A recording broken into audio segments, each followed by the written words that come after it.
नमस्कार दोस्तों, तो आइए आलोका एजुकेशन चैनल पर आप सभी लोग का स्वागत है। दोस्तों आज हम लोग पुनः चर्चा कर रहे हैं महत्वपूर्ण प्रश्नों के बारे में। ध्यान दीजिए, पहला क्वेश्चन आप लोगों के सामने है। वह स्थिति जब फार्म को न लाभ हो और न हानि क्या कहलाता है? तो ध्यान रखिए दोस्तों, जब किसी कंपनी को न लाभ होता है और न हानि होती है तो वह जो है ब्रेक इवन बिंदु कहलाता है। क्या कहलाता है? ब्रेक इवन बिंदु कहलाता है। ब्रेक इवन बिंदु वह स्थिति है जब किसी फर्म को न लाभ होता है और न ही हानि होती है। नेक्स्ट क्वेश्चन, अल्पकाल में एक फार्म उत्पादन तब बंद कर देगी जब कीमत औसत परिवर्तनशील लागत से कम हो। ध्यान रखिए दोस्तों, अल्पकाल में एक कंपनी या फर्म उत्पादन अपना तब बंद कर देती है जब कीमत औसत परिवर्तनशील लागत से क्या हो? कम हो। उत्पत्ति ह्रास, यह ह्रास है दोस्तों, ध्यान रखिएगा। ह्रास, उत्पत्ति ह्रास नियम के अंतर्गत औसत उत्पादन घटता है, कुल उत्पादन भी घटता है, तब सीमांत उत्पादन होता है। तो ध्यान रखिए दोस्तों, उत्पत्ति ह्रास नियम के अंतर्गत औसत उत्पादन जब घटता है, कुल उत्पादन भी घटता है, तब सीमांत उत्पादन भी क्या होता है? ऋणात्मक होता है। सीमांत उत्पादन क्या होता है? ऋणात्मक होता है। किसी एक वस्तु अथवा सेवा को प्राप्त करने के लिए जिस सर्वोत्तम विकल्प का त्याग करना पड़ता है उसे उस त्याग को कहते हैं, उस त्याग को क्या कहते हैं? अवसर लागत कहते हैं। यानी किसी एक वस्तु अथवा सेवा को प्राप्त करने के लिए, जब किसी वस्तु की सेवा प्राप्त करते हैं या उसको प्राप्त करने के लिए जिस सर्वोत्तम विकल्प का त्याग करना पड़ता है उसे त्याग को क्या कहा जाता है? अवसर लागत कहते हैं। पूर्ति अपनी मांग स्वयं पैदा कर लेती है, यह कथन किसका है? तो ध्यान रखिए दोस्तों, प्रोफेसर JB से का कथन है कि पूर्ति अपना मांग स्वयं पैदा कर लेती है। बुरी मुद्रा अच्छी मुद्रा को चलन से बाहर कर देती है, यह किसका नियम है? तो ग्रेसम का नियम है। बुरी मुद्रा अच्छी मुद्रा को चलन से बाहर कर देती है। दोस्तों ये बात आप लोगों को पता होगा कि जब भी बाज़ार में नई मुद्रा आती है तो नई मुद्रा को संचय करने की प्रवृत्ति मनुष्य में पाई जाती है। ऐसी कंडीशन में उस समय इंग्लैंड की महारानी ने जो नई मुद्रा का चलन किया, उस समय लोगों ने नई मुद्रा को अपने पास रख लिया और देखते देखते जो है नई मुद्रा चलन से बाहर हो गई। इसी पर ग्रेसम को विचार करने के लिए कहा गया।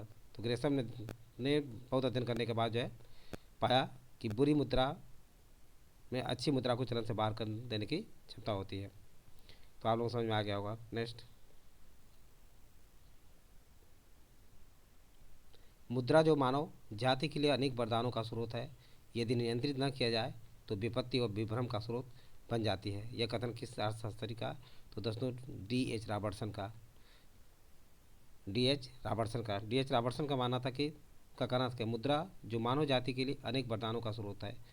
जाहिर सी बात है, मुद्रा के बिना कुछ भी नहीं हो सकता। मुद्रा आर्थिक तंत्र का केंद्र बिंदु होती है, यदि नियंत्रित न किया जाए तो विपत्ति व विभ्रम का स्रोत बन जाती है। यह कथन D.H. रॉबर्टसन का है। प्रतिवर्ष 29 जून को किसके जन्मदिवस को भारत में राष्ट्रीय सांख्यिकी दिवस के रूप में मनाया जाता है? तो प्रशांत चंद्र महालनोबिस के जन्मदिन को जो है राष्ट्रीय सांख्यिकी दिवस के रूप में मनाया जाता है।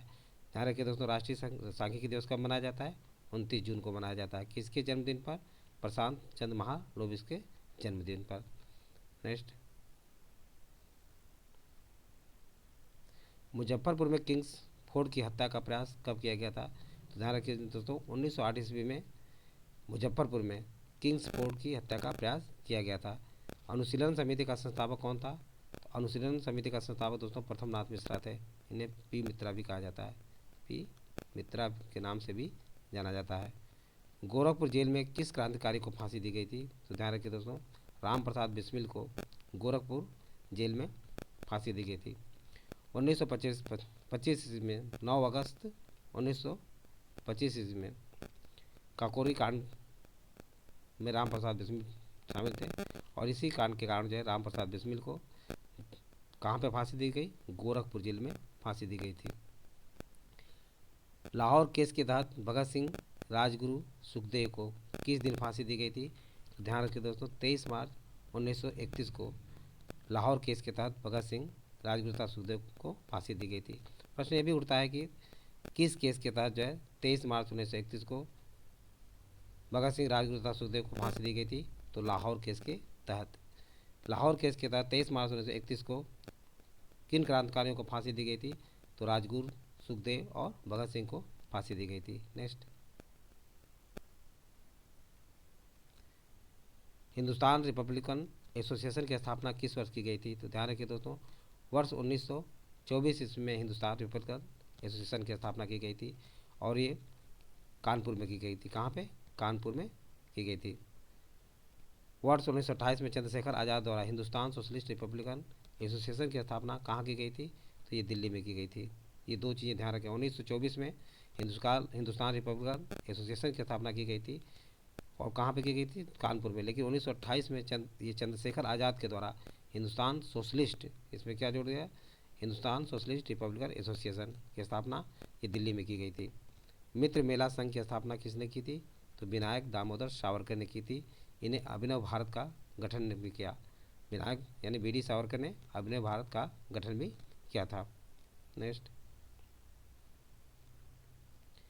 लखनऊ समझौता वर्ष 1916 का विरोध किसने किया था?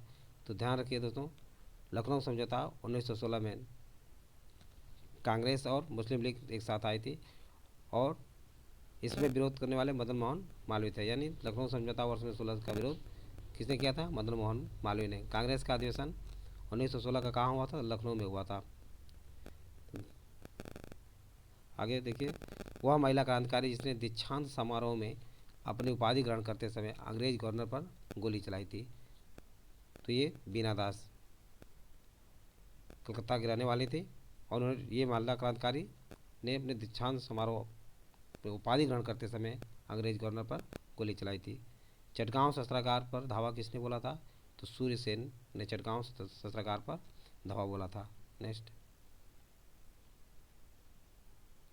भारतीय स्वतंत्रता के लिए फांसी पाने वाले प्रथम मुस्लिम कौन थे? तो ध्यान रखिए दोस्तों, जो भारतीय स्वतंत्रता के लिए फांसी पाने वाले क्रांतिकारियों में पहले मुस्लिम अशफाक उल्लाह खां थे। कौन थे? अशफाक उल्लाह खां थे। इंकलाब जिंदाबाद का नारा किसने दिया था? ध्यान रखिए दोस्तों, इंकलाब जिंदाबाद का नारा भगत सिंह ने दिया था। बर्रा डकैती, ये बर्रा डकैती क्या है? बर्रा डकैती के क्रांतिकारियों का पहला महत्वपूर्ण सरकारी क्रांतिकारी कहाँ पर हुआ था?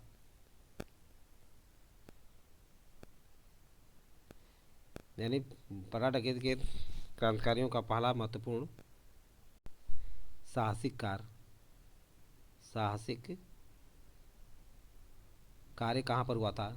तो ये दोस्तों पूर्वी बंगाल में हुआ था। प्रश्न ये भी उठता है कि पूर्वी बंगाल में कौन सी डकैती हुई थी? पहली साहसिक डकैती कौन सी हुई थी? बर्रा डकैती। नेक्स्ट,